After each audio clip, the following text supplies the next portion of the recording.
Welcome back to Access Las Vegas. Today, our guest is Sharelle Mendenhall. She is a motivational speaker, successful businesswoman, and the current reigning Mrs. Las Vegas America. She's also a Las Vegas local.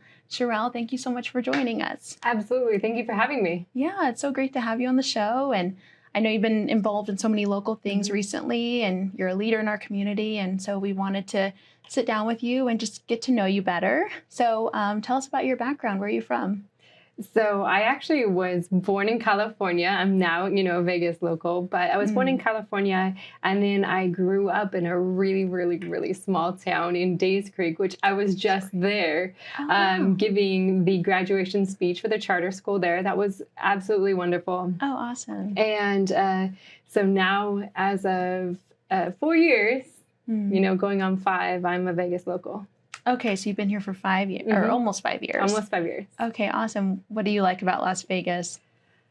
Well, I love so much about Las Vegas. One of the pieces that I love is the food. So you can have access to so many different types of food in one city. It's absolutely incredible. Every different type of cuisine. Everyone comes to visit you here. So everyone wants to come. So we constantly have people at our house. And one of the reasons I actually came out here in the beginning was because I wanted to spend time with God. And everyone thought, they're like, what? You want to go to Vegas to spend time with God? And it was a moment in my life I kind of needed to just pull away from Los Angeles. That's where I was. I needed to pull out and just spend some time alone, with God and pray. And I came out here, went to one of the churches and would go hiking and pray, daily. So it was kind of funny because that was actually part of my draw, was to come out here to spend time with God. So I love the churches and the community, and I've fallen in love even more with the people here. Wow. Okay. Yeah, it's funny you say that. So I'm a Las Vegas native, so I've been here for a good amount of time. Not going to give away my age. But anyway, so yeah, that's funny you say that, because it doesn't really take much to convince people to come visit you if you live in Las Vegas. It's, such an attraction, one of the, I guess, greatest cities in America, in the world. And so, yeah, obviously, Las Vegas, we're known for entertainment and dining and shopping and all these other great things. But there is another aspect, is the faith community here. And being a part of that, I've been a part of church and faith community here for a long time. And yeah, there's some great options and great people. And so you've been able to connect with a lot of people here. Yes, I have. And kind of on my journey, I think the one thing that's amazing, and we've all kind of talked about it behind the scenes, but there are different churches doing different things in this city. So there are some that are just really involved with the homeless and feeding the homeless, or even taking care of the, the education aspect. There's some that do a lot of outreach, programs, and others that just really dig into the Bible and give you that wisdom, take you to a different level spiritually. So there's several different levels, and I absolutely love it. So yeah. No, that's great. So as far as what do you like to do for fun here in Las Vegas? Especially, I think, being a Christian, not that you can't have fun and, go to the hotels and engage in some of that, but what do you like to do personally? One of my favorite things is the outdoors here. Okay. It's golfing. I love cycling. They actually have the Neon to Nature. There's several paths that are just really good for riding. And last, it has to be the food.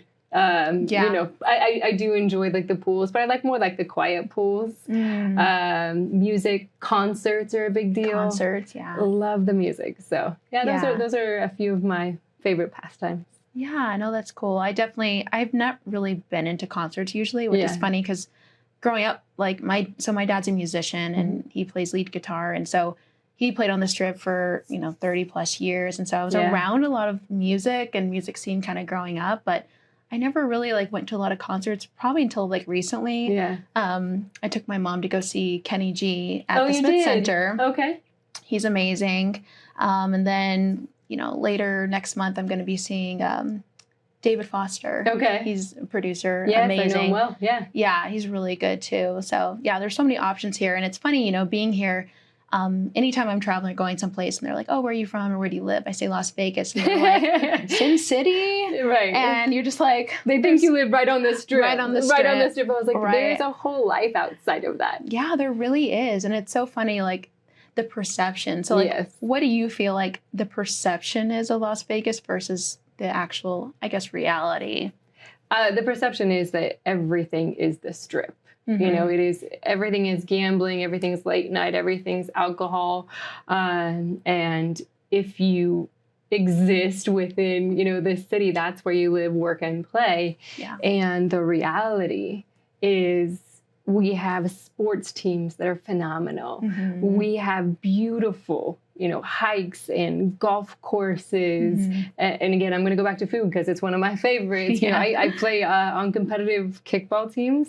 Really? So they actually have wow. several leagues throughout the entire valley, and you play competitive kickball, and then you can travel with those teams across the nation and win money. Wow, that's cool. So it is. There's so much outside of it. Yeah. There's so much to do here, and I think it is a great place, even though, like, it sounds funny to say it, but a great place to raise a family. Absolutely. And there's so many beautiful neighborhoods, and yeah, like you said, like there's Red Rock, there's Mount Right. Charleston. Our city has a lot to offer. It obviously it's very extreme weather because Right. we are in the desert. I did live in LA for almost 2 years. This was like 10 years ago, and it was so great having the access to the beach. Yes. Which I'm like, oh, I feel like Las Vegas would be like the greatest city if we're a little closer to like some sort of body of water. But besides the lake, that's another thing that people yeah. don't even realize and utilize a ton. Adam loves the lake. That's one of his favorites. Him and Courtney and, you know, a few others. Any chance they get, you know, half day of work, they're going to go out to Lake Mead and go boating, go wake surfing, all of that. So it's a huge lake, and it's a beautiful adventure. So yeah, that's one thing I've not done yet is go to the lake. I know I've been here my whole life, and I just never have been. Oh, it's amazing. It's amazing. Yeah. And it's a beautiful lake out there. So Really? we're going to take you. Okay. We're going to do that. So as far as, you know, obviously when I introduced you to our audience, I said there's a lot of titles there. Yeah. And so from the outside looking in, it looks like, you know, you're a woman who really does it all. Like you compete for competitions, you do speaking, you're a strong Christian as well, and you're beautiful, and you're smart in business. You own multiple businesses, you and your husband. So I guess out of everything that you do, and we're going to unpack more of that, like what's your favorite title or role, would you say? I would say my favorite title is first and foremost that I'm a child of God.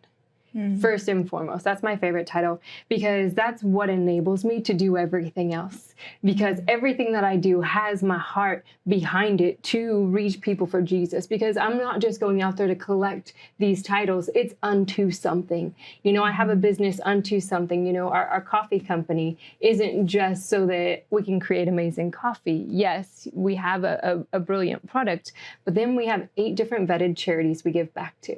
Oh, wow. So it's really important to me to live a lifestyle of giving back. And so that's part of my motivation for some of the things that we've built is to be able to do that.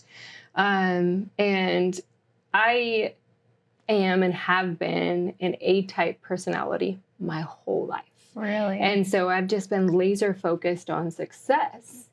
And COVID, the one good thing it did for me was to slow me down enough to learn how to be a wife.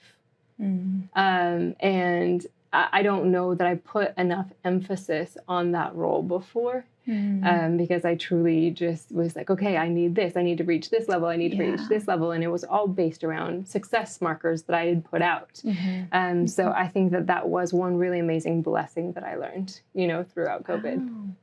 You know, that's interesting you say that because, you know, when you're a business owner or an entrepreneur and you're, I guess, ambitious, it's, I guess, probably easy to kind of not be able to balance the work versus personal life. Right. And, you know, there's so many amazing, smart, high achievers that I've seen, and famous people, obviously, where they were great at their craft or great at their business, but they failed in their home life or their family life or, you know, being a parent. Like I mentioned, David Foster, he has a Netflix documentary, and he talks about, you know, he's won all these Grammys, but he wasn't a great dad, and he's very honest and open. And from the documentary, it looks like he's made amends with his children, and they're all very honest about their childhood, and they all like respect their dad now. But it's like he achieved the greatest heights as a producer in the music industry, but wasn't the best husband, wasn't the best father, and he's probably trying to make up for some of that.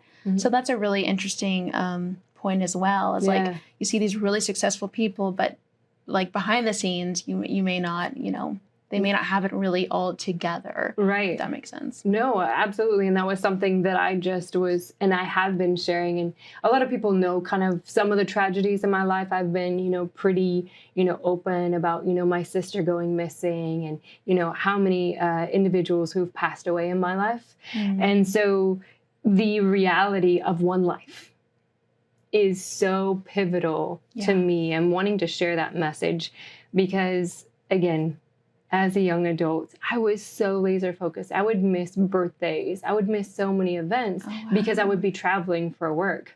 And I'm so grateful that I learned that lesson young.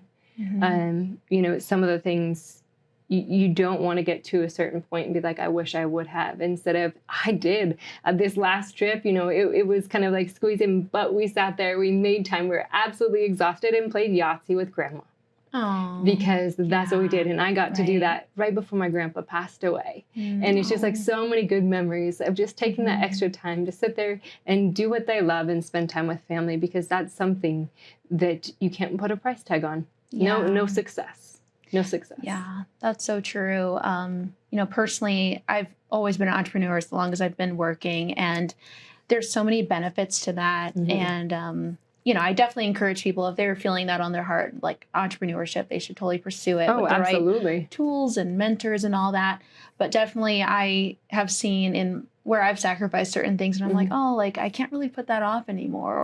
Or I don't, I look back, I'm like, oh, I wish I'd spent more time with my nieces and nephews, and just different little things. And I don't want that regret, especially, I think as you get older, you kind of realize, life there, like you're saying, there really is one life. And obviously we believe in an eternity as well, but you never know how much time you have or that you have with your loved ones or your parents. And, I think about that now. I'm so blessed that both my parents are still alive, but I think about that now. Like, I want to make sure I have the best time that I can have with them, because you just never know. Life is so fleeting. Like the Bible says, it's a vapor. And, the Lord always says not to count your treasures on earth, but to store it up in heaven. And I think that's such a great mindset, even though I do believe God has gifted people to be high achievers and ambitious and business owners. And there's a great risk and there's a great reward, but there's also a great sacrifice with that. And so in your life, like what's some of the rewards or sacrifices you've kind of had in your journey, whether it's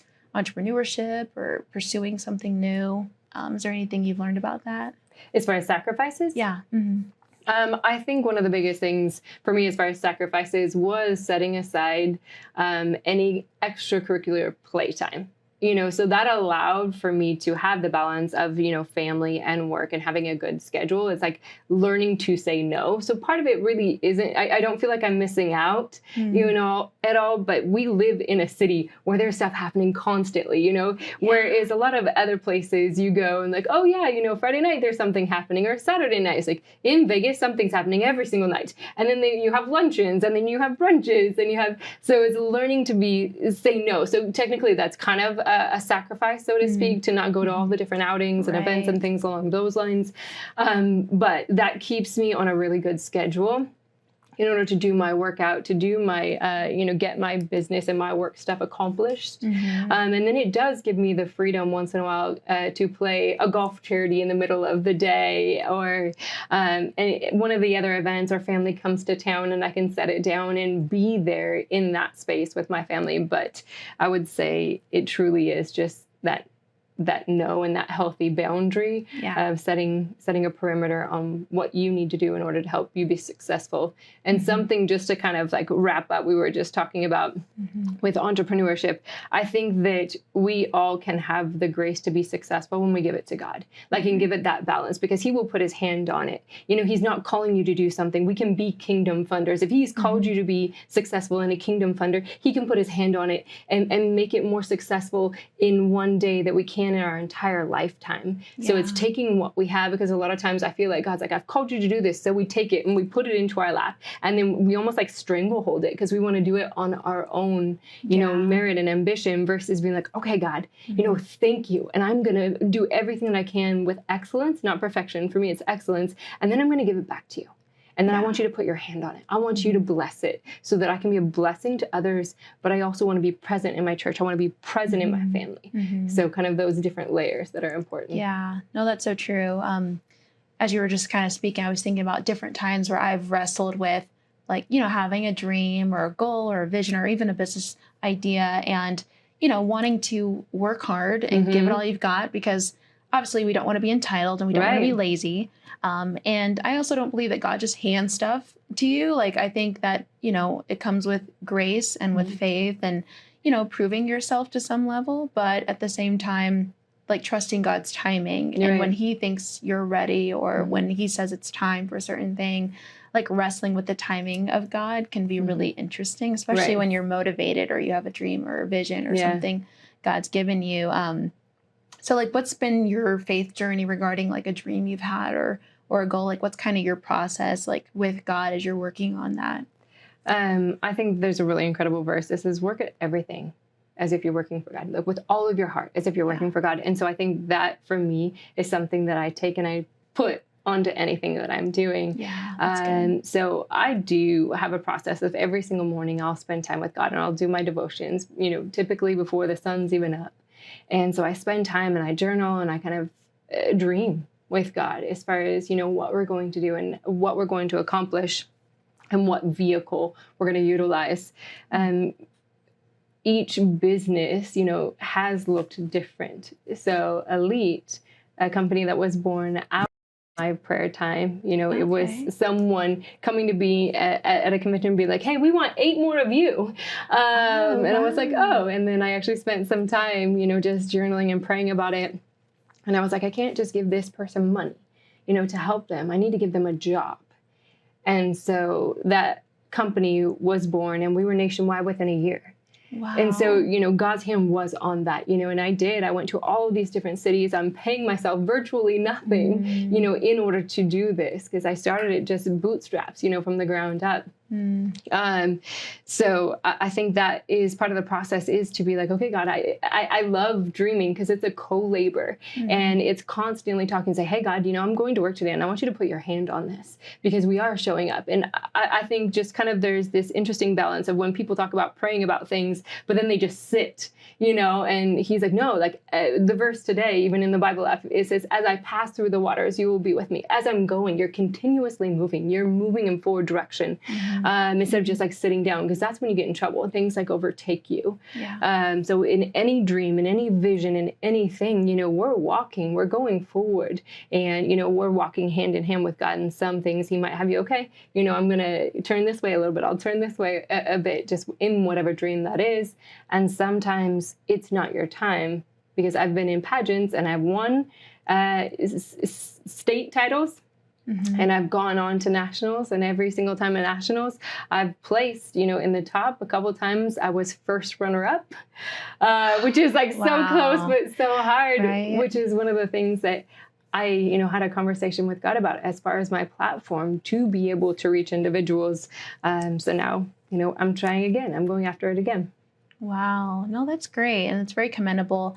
It's amazing. So many success stories are of people who failed so many times. I mean, success isn't always immediate. If it is, awesome. It's great to have those early wins.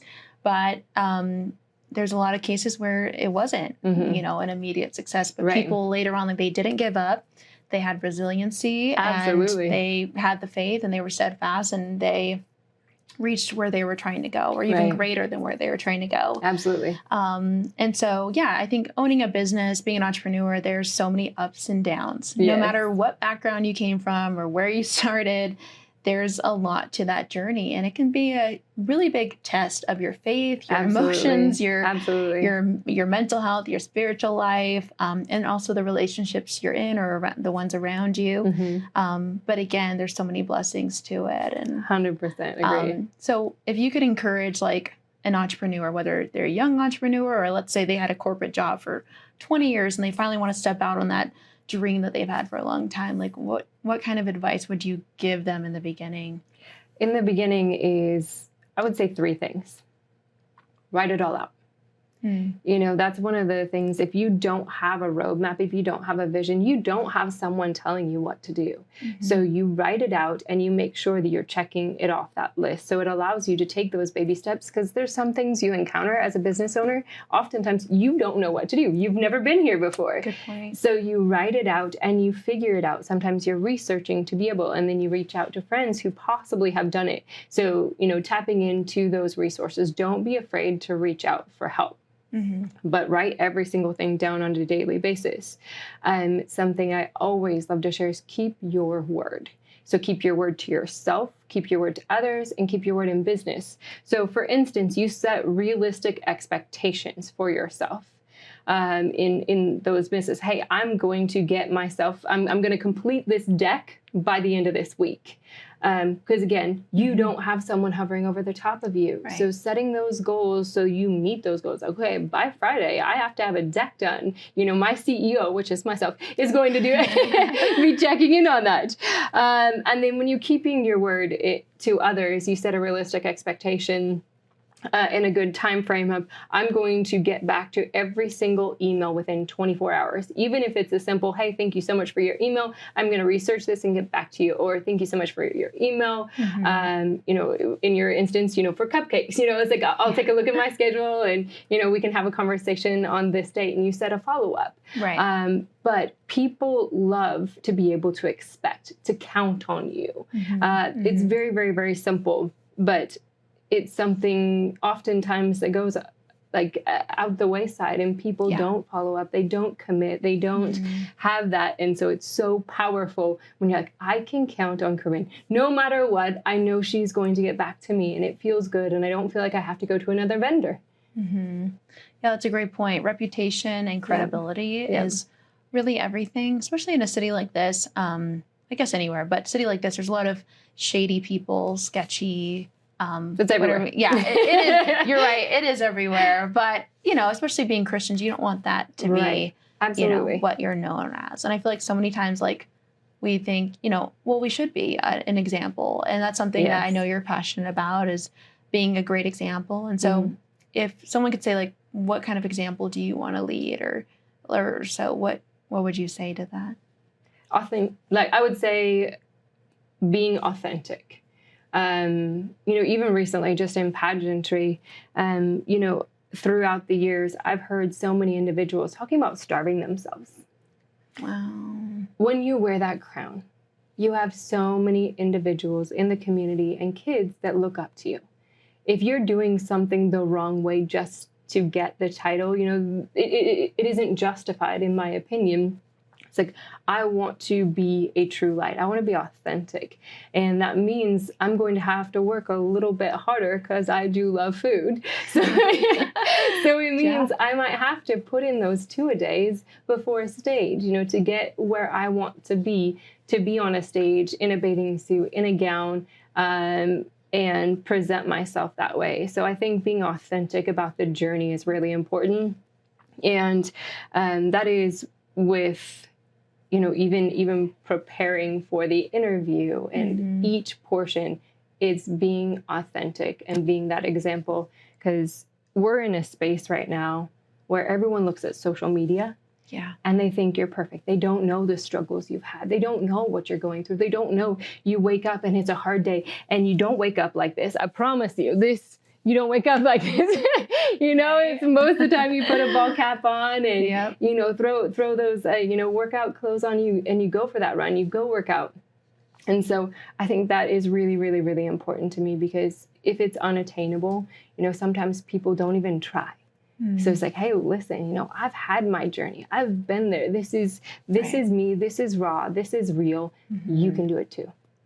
Yeah, it's interesting you say that, because there's so many unattainable images we're seeing, whether that's on social media, or you look at the Kardashian family, or your favorite celebrity or reality show, whatever it is. There's so many images around us, and I think so much comparison or Yes. jealousy and competition. And that's something I wanted to kind of get your take on, was the whole competition versus comparison, or just that whole industry, being in beauty pageantry, and then also just being a public figure and media, whatever it is, like, especially I'm, speaking mainly about women, because there's so many messages out there toward women right now. Like, you should be for this, you should not be for this, you should be like this, you should not be like this. And obviously there's, God has a say in who, how he wants women to be and how he's created us as women. And so what would you say about that?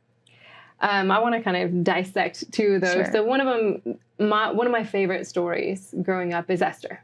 And she was a beauty queen. She actually went through a rigorous process in order to be able to be presentable, to be able to compete, to be the queen. And when she won that crown, something that's absolutely amazing, and I always look at the story, and some people kind of stop at the fact that she was beautiful and she won this beauty pageant. She put her life on the line in order to save her entire people.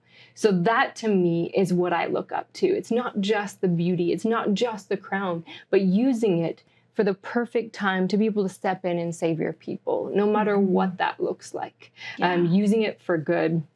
So that's kind of the competition portion, is like, there are times when different people need to be elevated to be able to have the boldness to step up in that time in life. And they have a message that needs to be shared, and God knows that. And then the next portion is comparison. Comparison always kills. It always kills. It will always steal. There's no one that looks like you, no matter what, in this entire world. So I just shared recently, at the graduation, it's just like, hey, don't compare. Like, leave behind comparison. As you go into the next chapter of life, leave behind comparison, pick up this confidence, but never compete with anyone but yourself yesterday. Because that's the person you're competing with. Right, is whether it's bad habits, you're eating, trying to train harder, get faster, whatever it is that God's doing in your life, it's doing better than you were yesterday. And having grace for yourself, because I think a lot of times when we're down on ourselves, we don't cheer ourselves up and say, hey, we got this. It's okay. Even if you failed this morning, pick yourself back up and go again. Try again. And so comparison, it will always steal. And so one thing in that is you can allow someone else to inspire you.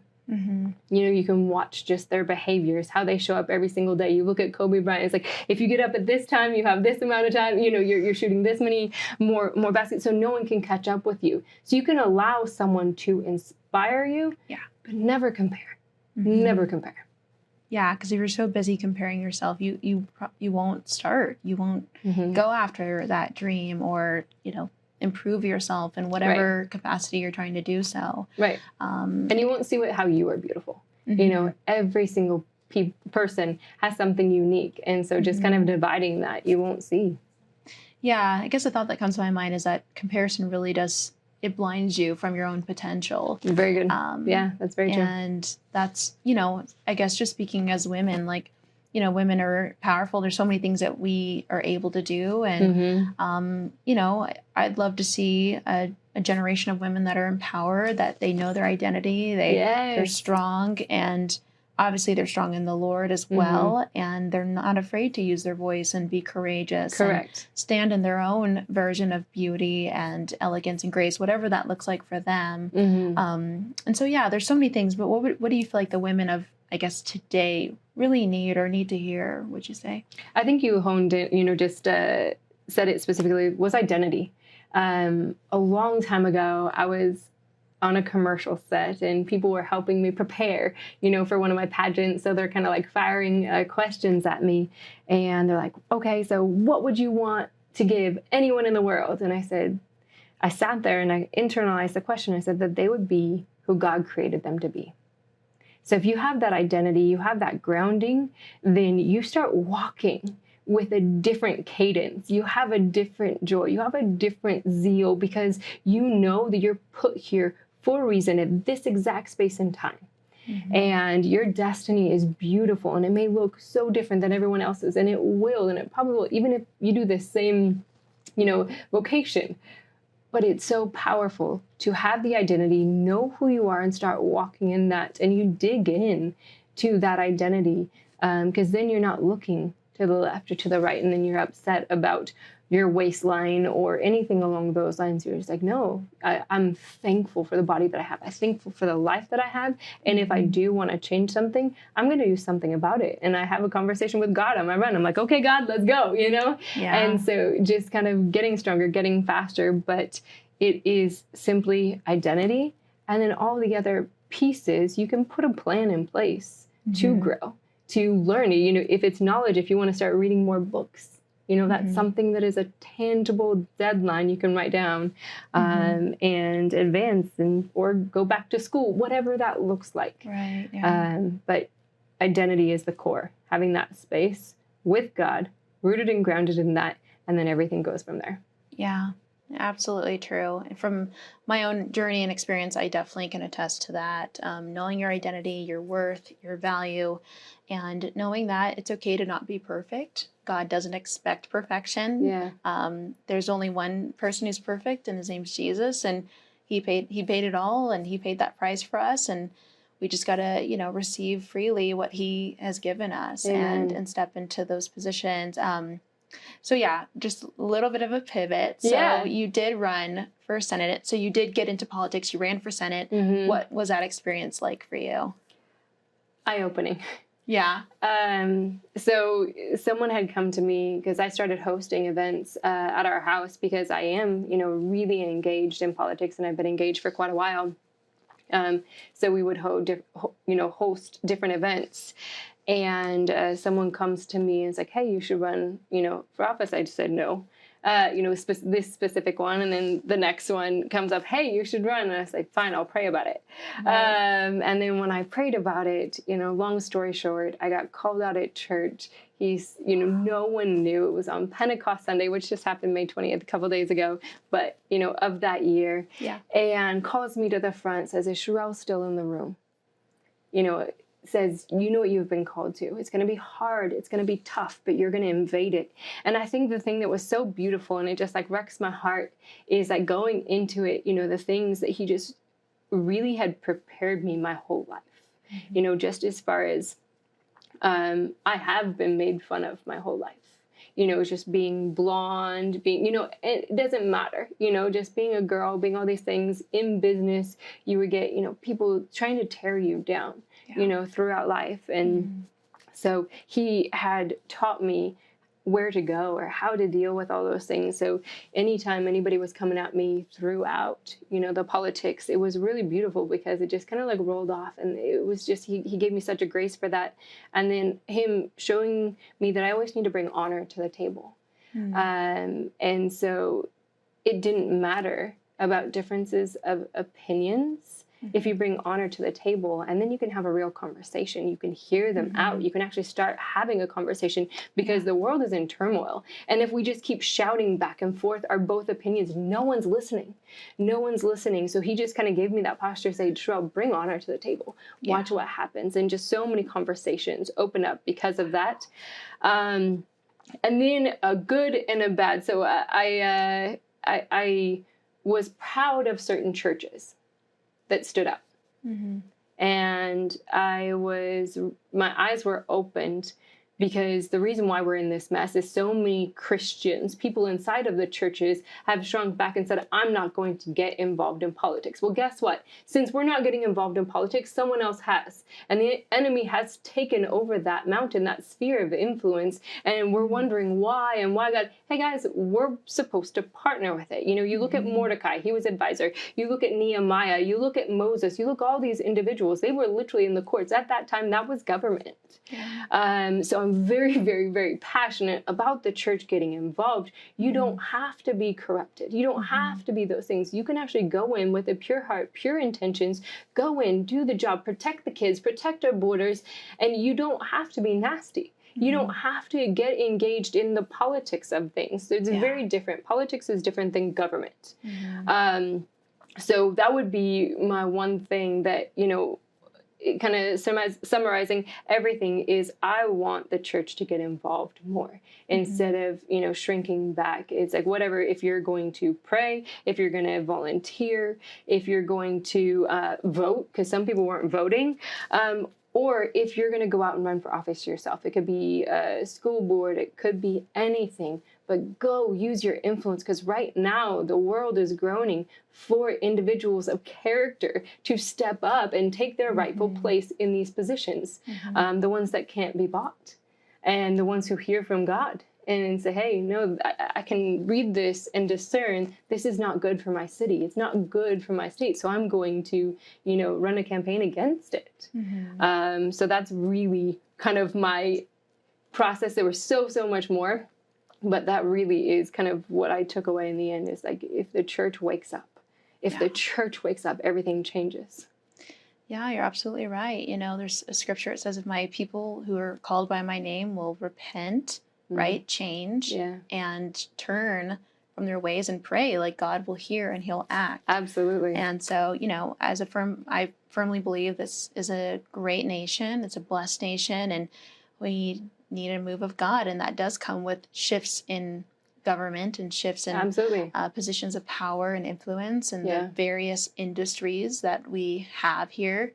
It's great to hear how passionate you are about that and affecting change and at whatever level God entrusts you to. But so do you see more politics in your future as of now? I actually do. For a long time after I first ran, I was like, no, I just want to support people. But then that means that I'm shrinking back yet again. I truly believe that it's almost like I want to go and serve, is really what it feels like. It's to go and serve in one of these positions and to inspire others to do the same. And that's part of my mission, because it can't just be me. One person can do great things, but you need a bench to rise up and do that as well. So I want to inspire the young kids. I'm 38, almost 39, I'll be 39 this year. So I want the young kids that are growing up to get involved, to get engaged. When I was in high school, I was in parliamentary procedures. So I absolutely loved, that whole entire process and was really engaged. And I want that again, no matter what that looks like, whether we, start engaging with that on social media so kids are interested again in those different spaces, or we really bring it back to a fundamental level and have schools for kids to get engaged, to understand what is really happening, what each role means. Because if you ask most adults, they don't know what these jobs do or the power of what a sheriff has. And city council and those things. It's pretty amazing how many, questions you ask. They have no idea. And so I think just kind of bringing it back to fundamentals, and Pastor Andrew and of Dunamis and Sunny, we've actually been discussing doing a political school. To be able to teach the fundamentals so people understand what the roles are, and then potentially get them engaged and starting to run for office. Wow, that's amazing. First of all, I haven't heard of anything like that. Yeah. So that's incredible, raising up the next generation to have that mindset to make an impact for God and for their nation. Right. It's like serving. It's like you're serving in the military. You're serving your city. You're serving your state, and you're serving your country. And it's not glamorous, most of the time. And, some people do it for power. Some people do it for other things. And at the end, God gave me this statement, is if you can't wield money or power, it will wield you. And I was like, oh, because I would watch it firsthand. If people didn't know how to handle it with grace, it would destroy them, in either way. So, but again, it's like, I can go and do it, but I don't want that to be in vain. It's like, I want kids that have character, who love this as well, to go in and serve. That's amazing. I mean, just hearing everything you're saying, we need more people like you in the world on those platforms who, they've been through the testing and the fire, and they've got the character. And, as long as we, keep ourselves yielded to God and to, the call on our lives, I really believe that we all have potential to make that impact. Right. And so just to recap, there's so much we've talked about, and I'm sure our audience realizes by now how awesome you are, and you're definitely someone that people should champion, whatever you're doing, whether it's your coffee business, your Modeling Expo business, or whatever you're doing. But I want people to know about your upcoming beauty pageant, how people can, be there and everything. But really quick, I just have a question that came to my mind. Obviously, living in Las Vegas, there's a lot of luck, people say, are in the city. So if someone says, Sharelle, you're just so lucky. It's just, you just got lucky, or you're just lucky. I couldn't be like you. Yeah. What would you say to that? I actually would have a real conversation, about the day in and day out. So luck really is not what I would call myself by any stretch of the word, because again, if you look through my life, even from the day that I was born, my identical twin was born inside of me. So half of my organs were cut out at the City of Hope. They typically didn't take babies younger than 2 years old, but they ended up taking me at 5. They pretty much didn't give my parents a promise that I was even going to live. And so I grew up with my mom saying, your life was spared for a reason. But I was sick almost my whole entire life. I was the weakling, constantly. Every single rain, I would get sick. We didn't have much of anything, growing up. We went through so many hard times, and I can go story after story after story of the things that weren't lucky. But the one thing that I had was God. Ever since I was young, I had God. And so that's the thing that I would say is lucky. Only thing, because everything else has been through certain trials, has been through certain fires, has been through learning, has been through digging in, has been through good habits, just whether it's health, business, having to say, I'm sorry, and learning from certain situations. I would say luck had nothing to do with it. It has everything to do with me, my relationship with God, working hard, and trusting the process. Yeah, that's so good. Totally felt your emotion, and there's so much behind that. And that's why, it's great to sit down and have these interviews and these conversations, because it kind of gives people an inside look as to, who the people are that they're seeing on their social media or at their special event or whatever it is. So with that being said, I know you have a pageant coming up. Can you tell us more about that and how people in Las Vegas can attend? Yes. So it's going to be on June 18th. Okay. And I'm really excited. So it's Mrs. Nevada America. And you can attend. It's going to be over at the Suncoast Casino. Awesome. So you can pop on the website and grab tickets there. There's also People's Choice voting happening right now. So you can actually, if you go and choose to vote for me, it's like $5 per vote.